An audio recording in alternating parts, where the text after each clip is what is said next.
Hi everyone. आपल्याकडे नेहमीच असं म्हणलं जातं की आजा एखादं झाड लावतो, त्याला जपतो, त्याचं सिंचन करतो, त्याला वाढवतो आणि त्याची फळं चाखायला मिळतात ती नातवंडाला.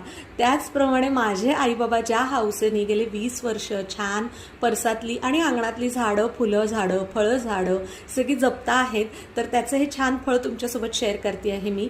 भरपूर छान फळ आलं यावर्षी. आंबा तुम्हाला दिसतो आहे. सकाळी सकाळी थोडासा पाऊस पडून गेलेला आहे आणि अवकाळी पावसाची चिन्ह खूपच दिसतात. त्याच्यामुळे आता फळ झालेलंही आहे, त्यामुळे काढायचं ठरवलेलं आहे.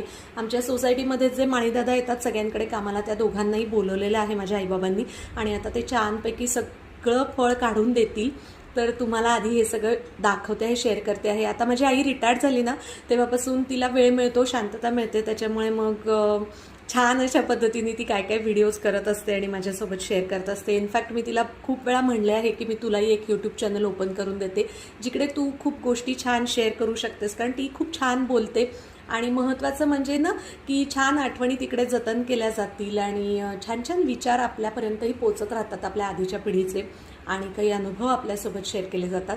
बघू आता ती कधी मनावर घेते. तर तुर्तास तरी तुमच्यासोबत शेअर करते. हे सगळा लागलेला हा आंबा मागच्या वर्षी जास्त नव्हता, पण यावर्षी मस्त आहे, भरपूर लागलेला आहे. काकावर चढलेले आहेत आणि आता भरपूर काढतील आंबे.